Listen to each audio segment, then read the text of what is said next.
Como es nuestra habitual costumbre, les extiendo a cada uno de ustedes un cálido saludo de bienvenida. Me alegra inmensamente poder compartir con ustedes una vez más parte del repaso de la lección de este trimestre que se me antoja. Será uno de estos estudios que marcarán una diferencia. Eso espero, que ustedes puedan disfrutar, puedan apersonarse, puedan apropiarse de este caudal de información que el autor de nuestra lección nos ha traído para este trimestre.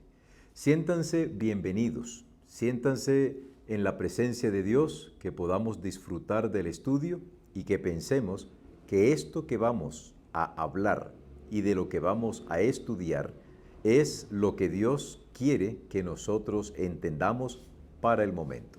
Bienvenidos. Creo que esta es una de las secciones que más me gusta a mí y es la que permite que nosotros interactuemos con nuestros amables oyentes. Es por ello que quiero expresar una serie de saludos. Tal vez hoy me extiendo un poquito más, pero quiero llamarles la atención a lo siguiente, hermanos. La escuela sabática, el repaso de la lección, no es solamente una fría disertación teológica. Cuando estamos en nuestras congregaciones, tenemos la oportunidad de saludar a los que pertenecen a nuestra clase o a la célula misionera. Y permítanme también tener este gozo, este privilegio de compartir lo que quiero con cada uno de los hermanos que nos observan. Un saludo a Juanes Lloreda. Claro que me acuerdo de ti, Juanes. Claro que me acuerdo de ti, mi muchacho querido. Donde te encuentres, allá en California, Dios te bendiga. Saludos a Doris, quien cumplió años el 3 de abril. Dios te bendiga, Doris. También a la hermana Lea Hernández. Quiero decirle que hemos estado orando por Nuri, su hermana. Tengamos fe en que Dios obrará. Hermana Marina Escobar, déjenos saber cómo salió de la cirugía. Seguimos orando por usted. A Belsi Mancilla le extendemos también un saludo. Seguimos pendientes de la evolución de su situación de salud. A la hermana Marta, por favor díganos cómo le fue a su hijo Santiago en ese desplazamiento. A Gladys Camacho, ¿qué novedades hay, mi hermana Gladys, respecto a su nieto Dairon Andrei? Oramos por su trabajo. También quiero saludar a mi tocayo, a Jonathan, hijo de la hermana Elcira Honorio.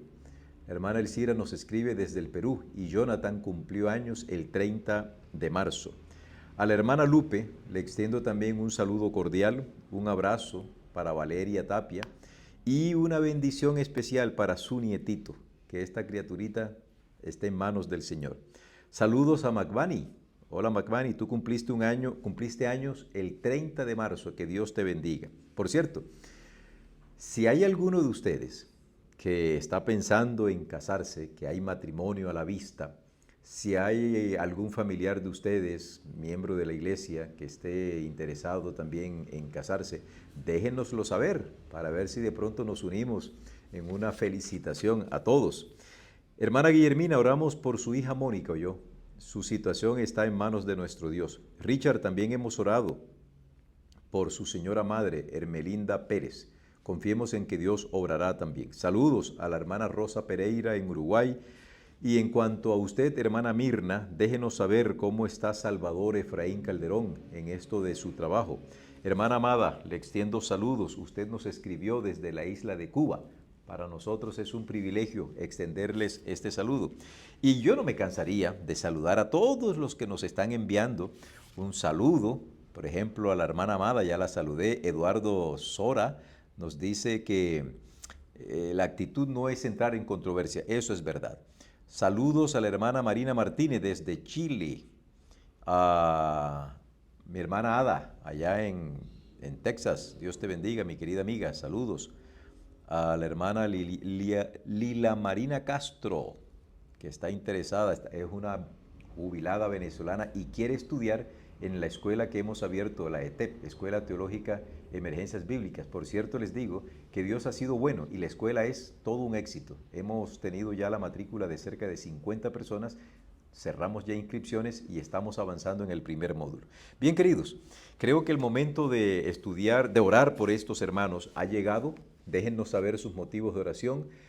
En algunos casos no mencionaré a todos porque el tiempo puede que a algunos les incomode. A mí personalmente no me molesta, pero también me suscribo como un servidor de ustedes. Acompáñenme a orar por los casos de salud, laboral, cumpleaños y otras peticiones que nuestros hermanos nos han hecho llegar. Oremos. Padre amado, gracias porque en ti tenemos una fuente segura de confianza, de poder y que puedes obrar en favor de tus hijos conforme a tu beneplácito. Aquí están estos hijos tuyos que han expresado solicitud por algunas situaciones concretas de salud, de trabajo o porque simplemente están agradecidos a ti por cuanto les diste un año más de existencia. Nos unimos como familia para expresarte gratitud y esperanzados en que ellos sigan siendo visitados por tu benevolencia. Quédate con nosotros y ayúdanos, Señor, a mantener nuestra fe hasta que Cristo venga. En Jesús. Amén. ¿Sabías que el hallazgo de la piedra Rosetta por parte de las fuerzas de Napoleón en el año 1798, cuando Napoleón estaba desarrollando una expedición en Egipto, sabías que esa piedra Rosetta fue la clave para dar origen, en el sentido estricto de la palabra, a la arqueología bíblica? Sí. Jean-François Champollion hizo posible que la traducción de esta piedra, que consistía en 3 inscripciones de 3 idiomas, jeroglífico, demótico y griego, ayudara a desentrañar el misterio de algunas de las inscripciones que se encontraban en Egipto y en algunos otros lugares de Israel. Por esto, la piedra Rosetta es considerada el hallazgo más importante y que abrió la puerta para entender mejor los tiempos bíblicos y dio inicio a la arqueología bíblica. Hermanos y amigos, nos encontramos aquí en Naples. Found in the book of el campo de concentración más grande que existe. El día viernes 28 de julio les extiendo la bienvenida. Es uno de los tipos de relación. Para esta semana la lección lleva como título el Génesis como fundamento. Y antes de abrir la Biblia, permítanos orar para pedirle al Dios del cielo su bendición, a fin de que nos ayude a comprender este tema que vamos a tratar. Oh Padre, en esta hora elevamos nuestra plegaria para pedirte desde el cielo la bendición sobre nuestra mente, que nos habilites para comprender bien tu palabra, que la podamos disfrutar en el estudio y compartir con otras personas que pidan razón de nuestra fe. Gracias por escucharnos. En el nombre de Jesús. Amén. El versículo de memoria lo encontramos en el Evangelio de Juan, el capítulo 1 y el versículo 29, y dice de la siguiente manera: Al día siguiente, Juan vio a Jesús que venía hacia él y dijo: Este es el Cordero de Dios que quita el pecado del mundo. Un texto muy bonito, ¿verdad? Bien, como ya dije, el título general de la lección de esta semana es el Génesis como fundamento. Y precisamente en el libro de Génesis nosotros podemos encontrar básicamente el origen de todo cuanto Dios quería que existiera sobre la tierra y para beneficio del hombre, por supuesto exceptuando el pecado. En Génesis comienzan muchas de las ciencias que hoy los seres humanos estudian y que enseñan. Ciencias tales como la cronología. Esto nos dice que en el libro de Génesis la cronología correcta es: primero es la noche y después es el día. Como no existía el reloj, pues la evidencia que nos ofrecía el sol para iniciar un día y para terminar el día era el ocaso del sol y la salida del sol. Eso es la cronología. También encontramos la cosmología. ¿Cómo se originó el cosmos? A diferencia de los teóricos actuales que hablan del Big Bang, de la teoría del origen del cosmos en el Big Bang, Génesis nos dice que la cosmología tuvo su origen en la palabra de Dios. También encontramos la hidrografía, porque ahí se da inicio a los ríos, los mares, etc. También encontramos la geografía, el inicio de la geografía, de la botánica, de la zoología, de la mineralogía, de la antropología, de la teología, entre otras y abundantes ciencias que hoy el ser humano enseña también. Ahora bien, toda distorsión o toda perversión de estas ciencias que en los días actuales se da, nosotros debemos buscar su origen a la luz del Génesis.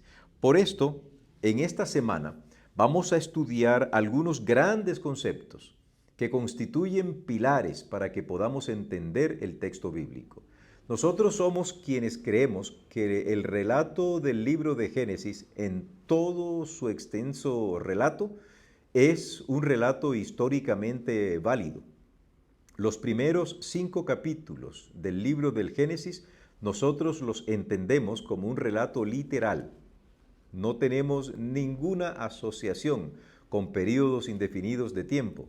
Creemos que lo que Dios dijo en Génesis 1 y 2 fue un acto de creación derivado de su poder y que el resto de los relatos son piezas de literatura extraordinaria y fidedigna que nos indican que lo que se desarrollará después de estos temas es el resultado de lo que ocurrió en el libro de Génesis. Vamos entonces a preparar nuestra mente, vamos a preparar lápiz, vamos a tomar apuntes para que podamos ir entendiendo cada uno de los tópicos que durante esta semana vamos a desarrollar. La lección del día domingo se titula El principio de la primera mención. Hay una forma de enseñar que se llama la propedéutica, que la podemos definir como el conjunto de saberes o conocimientos que son necesarios para preparar el estudio de una ciencia o disciplina. Puedo yo decir con absoluta certeza que Dios, que es el autor de la sabiduría, es el maestro por excelencia, utilizó precisamente este método, esta técnica para la enseñanza, la utilizó en el libro del Génesis. Él la usó para establecer aquí en el libro del Génesis algunos conocimientos, algunas ideas y algunos saberes que se irían desarrollando en el resto de las Sagradas Escrituras.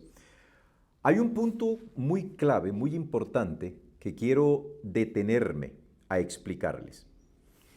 Cuando usted encuentre un concepto que aparezca por primera vez en alguno de los libros de la Biblia, ese concepto, el significado de ese concepto, el uso de ese concepto y el propósito de ese concepto es en ese libro clave, es la manera correcta como se podrá utilizar ese mismo concepto en otros libros que se hayan escrito tiempo después. En el caso del Génesis, cuando por ejemplo hablamos de que en el principio creó Dios, voy a tomar solamente la palabra crear. Allí el vocablo hebreo que aparece es la expresión bará. Normalmente, bará tiene que ver con un acto creativo, algo que llega a la existencia producto de la intervención de un poder sobrenatural. Por esto, cada vez que la palabra bará aparezca desde Génesis en adelante, a partir de este pasaje en adelante, la primera interpretación que debe venir a nuestra mente es cómo se utiliza bará o crear allá en el libro de Génesis cuando ocurre por primera vez en la Biblia. El significado y el uso de la palabra bará en Génesis determinará cómo se debe interpretar, entender y usar esa misma palabra en el libro de Proverbios, de Eclesiastés, de Isaías, solo por ilustrar algo. Por tal motivo, yo quiero hoy que usted crea que el libro del Génesis no solamente es un libro que narra los orígenes de la humanidad, sino que establece los fundamentos para la interpretación posterior en el texto bíblico. En consecuencia, te invito para que entiendas que cuando la Biblia en otras partes hace alusión al matrimonio, a la dieta alimenticia, al sábado, a la introducción del pecado, está haciendo remembranzas del libro de Génesis. Esta es la verdad que está en la Biblia. Y la verdad que está en la Biblia es una verdad que es absoluta por cuanto el autor de la Biblia es el camino, la verdad y la vida, nuestro Señor Jesucristo. El día lunes 7 de abril nos trae el siguiente tema, la comprensión del amor de Dios.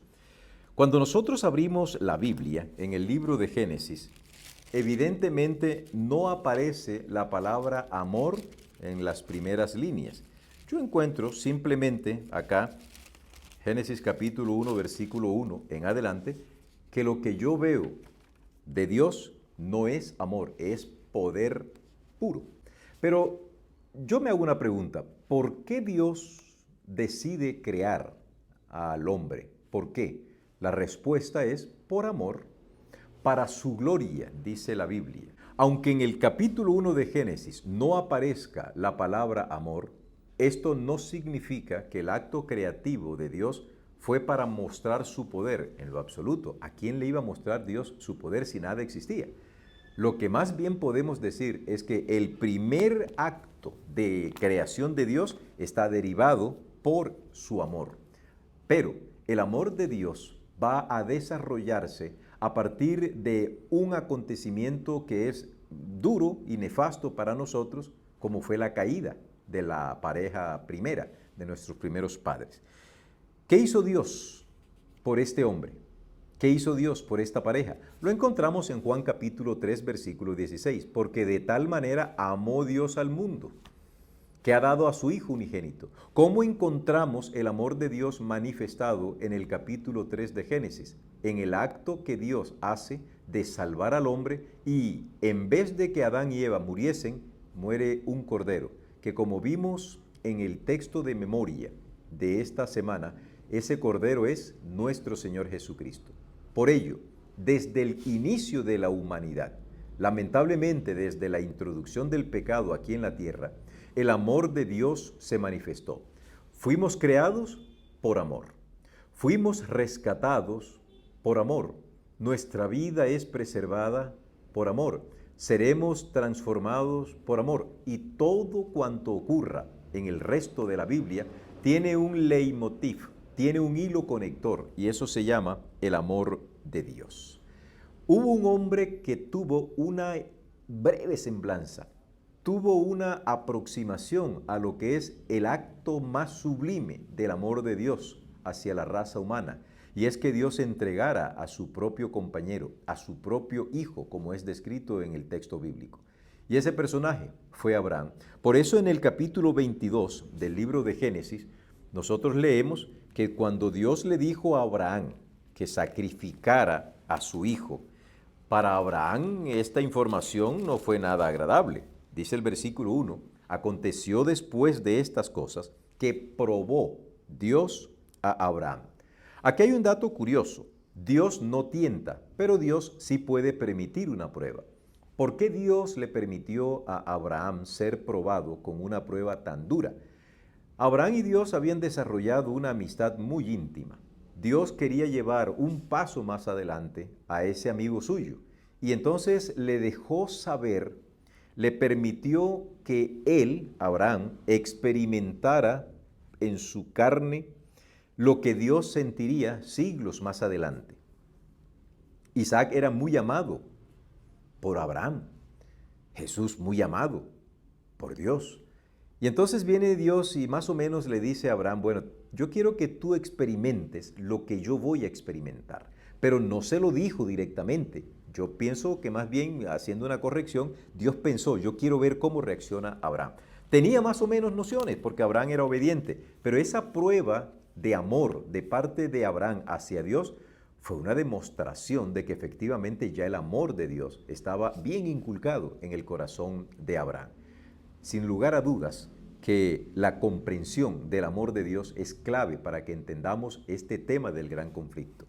El amor de Dios no es solamente una mera relatoría, no es un asunto teórico.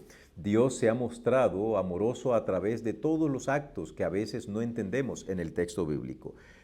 Tengamos en el día de hoy la absoluta certeza de que Dios, que es puro amor, a veces tiene que ocultar sus verdaderas intenciones para que nosotros, sus hijos, no caigamos de pronto en esa maraña de no entender su acción y por eso se queda callado. Pero algún día vamos a entender mucho más todo lo que Dios hizo por nosotros, porque Dios es amor. El día martes 8 de abril nos sorprende con la siguiente temática, la pregunta de Isaac: ¿dónde está el cordero? Acuérdense que en el libro de Génesis, cuando Adán peca, vamos a leer esto en Génesis el capítulo 3. Dice que cuando el hombre pecó y se dieron cuenta que estaban desnudos, ¿qué hizo Dios? Capítulo 3, versículo 21. Y Jehová Dios hizo al hombre y a su mujer túnicas de pieles. Usted puede encontrar que acaso allí se menciona de que Dios sacrificó unos animalitos. Allí no se dice, pero el texto bíblico más adelante nos explica que esos animalitos que fueron sacrificados fueron unos corderos, porque eran representación de nuestro Señor Jesucristo. Por lo tanto, aunque la mención cordero en el sentido estricto de la palabra, o dicho de otra manera, la palabra cordero aparece por primera vez mencionado en la Biblia y en el libro de Génesis, es en el capítulo 22. Y ese capítulo 22 de Génesis y la utilización o el uso de la palabra cordero debe indicarnos a nosotros que en otros momentos donde aparezca la palabra cordero en el mismo marco contextual en el que aparece en el libro de Génesis, quiere decir que tenemos que entender allá en otros libros el significado cordero tal como aparece acá en Génesis capítulo 22. Trataré de explicar esto. La primera vez que aparece la palabra cordero en la Biblia aparece en Génesis capítulo 22 en el marco del sacrificio que Dios le pidió a Abraham que hiciera en la persona de su hijo. Ahora, cuando en el libro de Juan, el apóstol Juan, bajo inspiración, dice, señalando a Jesús, este es el Cordero de Dios que quita el pecado del mundo, ahora entendemos que ese sacrificio que iba a realizar Abraham en la persona de Isaac, y cuando aparece un cordero para reemplazar a Isaac, es lo mismo que ocurre en Génesis cuando en vez de morir Adán, muere un cordero de cuya piel Dios fabrica vestido para los dos. En el libro de Hebreos usted va a encontrar también lo siguiente. Acompáñame a buscar en el capítulo 11 y el versículo 17 en adelante.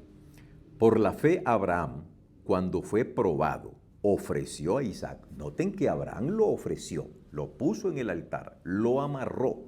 Pero viene la pregunta, que es la que vamos a discutir este martes. Isaac le pregunta: papá, aquí está el cuchillo, aquí está el fuego, aquí está la leña, pero ¿dónde está el cordero? Seguimos. Y habiéndosele dicho, en Isaac te será llamada descendencia, pensando que Dios es poderoso para levantar aún de entre los muertos, de donde en sentido figurado también le volvió a recibir. Recapitulemos. Dios le dijo a Abraham: sacrifica a Isaac. En la mente de Abraham, Isaac ya era un sacrificio. Cuando él levanta el cuchillo para sacrificar a Isaac, en la mente de Abraham el sacrificio ya se había realizado. No se ejecutó porque Dios lo detuvo. Ahora, esta expresión cordero que aparece en Génesis, capítulo 22, la expresión cordero que no aparece en el libro de Génesis, el capítulo 3 y el versículo 21, pero que está implícito, porque ¿de dónde sacó Dios las pieles para vestir a Adán y a Eva? Del cordero, de dos corderos. Ahora vamos entendiendo que en el libro de Génesis encontramos la correcta interpretación del uso cordero. Ese símbolo solo lo cumple Jesús. ¿Cómo lo sabemos? Porque el mismo Juan el Bautista, bajo la inspiración de Dios, identificó a Jesús como el Cordero de Dios que quita el pecado del mundo. Y ese Cordero de Dios lo encontramos allá en el libro de Génesis. Qué valioso, ¿verdad?, que nosotros podamos entender este concepto y qué maravilloso y fundamental es que Dios nos haya ofrecido un sustituto para que muriese en lugar de nosotros. Hoy han pasado miles de años desde que Cristo murió en la cruz del Calvario y su sangre tiene el mismo poder vivificante y salvífico como desde ese momento. Pero se hace infructuosa la sangre de Jesús si tú no entiendes que necesitas un Salvador. ¿Qué esperas, hermano? ¿Qué esperas, amigo? Si no te has bautizado todavía, si estás dudando si entregarle la vida a Dios o seguir en esta vida sin ningún propósito delante de sus ojos, yo te exhorto hoy a que busques a Dios, entregues tu vida en sus manos y permitas que la sangre del Cordero de nuestro Señor Jesucristo cubra y limpie tus pecados para tu propia salvación. Hemos llegado al día miércoles 9 de abril con un título que a mí no me gusta y creo que a ninguno le gusta: la muerte. Como dice nuestro autor en su introducción, quizás el aspecto más cruel de vivir en un mundo separado de su Creador sea la forma en que la muerte acecha a cada uno de nosotros. Y esa es una cruda realidad.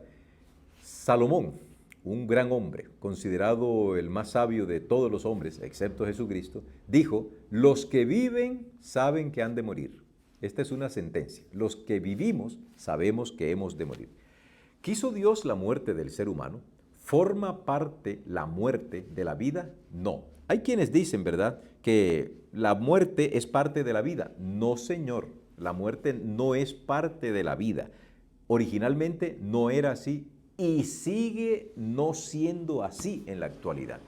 Fíjate, en el libro de Eclesiastés, acompáñame a buscar en el libro de Eclesiastés, una declaración que Salomón nos presenta con lujo de detalle. En el capítulo 3 del libro de Eclesiastés y en el versículo 11, Salomón dice así: todo lo hizo hermoso en su tiempo y ha puesto eternidad en el corazón de ellos.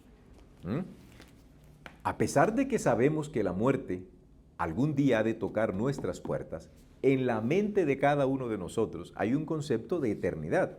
Hay algo que nos indica que esta vida no puede terminarse simplemente con la muerte.